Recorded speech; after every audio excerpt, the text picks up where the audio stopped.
அஸ்ஸலாமு அலைக்கும் மௌலானா, நல்லா இருக்கீங்களா? அல்ஹம்துலில்லா. ஒரு வலைதளத்தில் ஒரு மெசேஜ் ஒன்று அப்படி பரவினது மௌலானா, அவங்க நம்பர் போட்டு தான். அல்ஹம்துலில்லா. நம்மளும் இறைநேசர்களுடைய பிரியர்கள் தான்.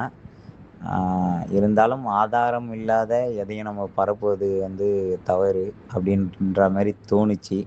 அதனால சரி, அது டெலீட் பண்ணுங்க அப்படின்ற மாதிரி சொல்லலான்னு தான். வேற ஒன்றும் இல்லை மௌலானா. துவா செய்யுங்க.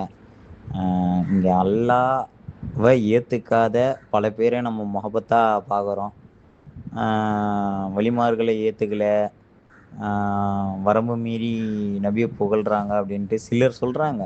ஓகே, அது தவறு தான். அவன் அதுக்காக இந்த மாதிரி விடயங்களை பரப்புவது ஒரு மாதிரி இருக்கு. அதான் நீங்கள் பெரியவங்க, துவா செய்யுங்க. இன்ஷா அல்லாஹ் அல்லாஹ் லேசாகும்.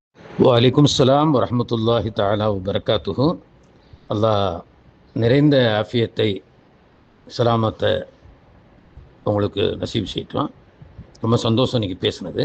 நீங்கள் யார், உங்கள் பேர், எந்த ஊருன்றது எனக்கு தெரியல. அல்ஹம்துலில்லாஹ், ஒன்றும் பிரச்சனை இல்லை. கண்ணியமான ஒரு அருமையான அழகான ஒரு பேச்சு, பரவாயில்ல. இது ஆக்சுவலாக எனக்கு வேண்டுமென்றே ஒரு தடவைக்கு பல தடவை அனுப்பப்பட்டு ரொம்ப தொந்தரவு பண்ணிகிட்டு இருந்தாங்க. அதனால் நான் அந்த பதிவை வெளியிட்டேன்.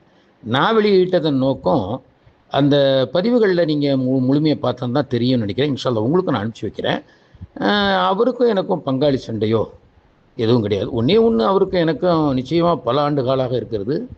முதல்ல அவரை விட மூத்தவன் நான். மூத்த நிலையில் சனது பெற்றவன் நானும்.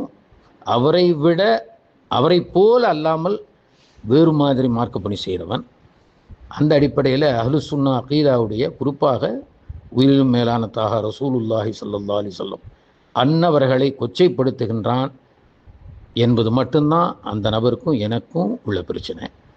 அது ஒரு பக்கம் இருந்தாலும், இந்த மீண்டும் மீண்டும் அனுப்பிச்சனால, சவுதியிலிருந்து எனக்கு இது கொடுத்ததுனால, முஹிப்பீன்கள் தந்ததுனால நான் பதிவிட்ட நோக்கம் பிறர் அதை தெரிந்து கொள்ள வேண்டும், பிறருக்கு அது ஒரு பாடமாக அமைய வேண்டும் என்பதுதானே ஒழிய வேறு நோக்கமெல்லாம் இல்லை எனக்கு.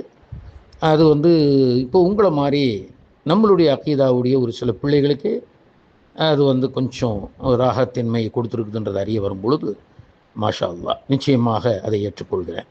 அல்லாஹ் தௌஃபீக் செய்வான். நான் உடனேயாக நான் வெளியில் இருக்கிறேன், சம்மந்தப்பட்டவர்களை தொடர்பு கொண்டு நான் அதை சீர் செய்ய பார்க்குறேன். நீங்களும் துவா செஞ்சுங்க. அஸ்ஸலாமு அலைக்கும்.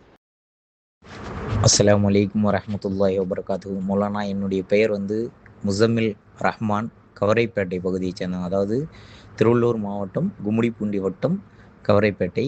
சென்னையிலேருந்து ஒரு 35 கிலோமீட்ரு வரும் மௌலானா. உங்களுடைய துவா நான் எதிர்பார்க்காத துவா. அல்ஹம்துலில்லா. உடல் ஆஃபியத்து எனக்கு துவா செஞ்சீங்க. அல்லாஹ் உங்களுக்கும் உங்கள் குடும்பத்திற்கும் எல்லா நலவுகளையும் தந்து அருள் புரிவானாக. உங்கள் பேச்சில் ஒரு அழகும் ஒரு எளிமையும் இருந்தது. ரொம்ப ஷுக்ரன். உண்மையாகவே சூஃபியாக்களுடைய தன்மையில் நீங்கள் பேசுனீங்க. ஜஸாக்கல்லாஹ் ஹைர். கோபமான பதிலோ இல்லை புரிதல் இல்லாத பதிலோ வரும் என்று எதிர்பார்த்தேன். அல்லாஹ் உங்களுக்கு மிகப்பெரிய ரஹ்மத்தை கொடுத்துருக்கான். மாஷா அல்லாஹ். நபிகள் நாயகம் ஸல்லல்லாஹு அலைஹி வஸல்லம் அவர்களை பற்றி நீங்கள் சொன்னீங்களே, என் உயிரினும் எனக்கும் அப்படி தான் மௌலானா. நானும் விட்டு கொடுக்க மாட்டேன். இப்போது நாங்கள் நாகூரில் ஷாகுல் ஹமீது பாப்பாவை ஜியாரத் பண்ண வந்தோம். எங்கள் தோழர்களில் ஒருத்தர் இதே போல் மனநிலை கொண்டவர் தான், வலிமார்கள் இல்லை அப்படின்னு சொல்லக்கூடியவர் தான். அவர் கூடயும் நேற்று நைட்டு நாங்கள் பேசிகிட்டு இருந்தோம். அவர் கூட சண்டை போட்டுக்கிட்டு இருந்தேன் நான். அது எப்படி சொல்லுவீங்க அப்படின்ட்டு. பட் நண்பர்களோடு ஒன்றும் பிரச்சனை இல்லை. மற்றவர்கள் பேசும்பொழுது நான் அதை கடந்து தான் செல்வேன். ஏன்னா இறைநேசர்களே அதை விரும்புறதில்லை இல்லையா? ஏனென்றால் பலதரப்பட்ட மக்கள் வராங்க நாகூருக்கு. கிறிஸ்தவர்கள் வந்தாங்க. நேற்று பார்க்கும்போது எனக்கு அதுதான் கொஞ்சம் ஆனந்தமாக இருந்தது. கிறிஸ்தவர்கள் வந்தவங்க,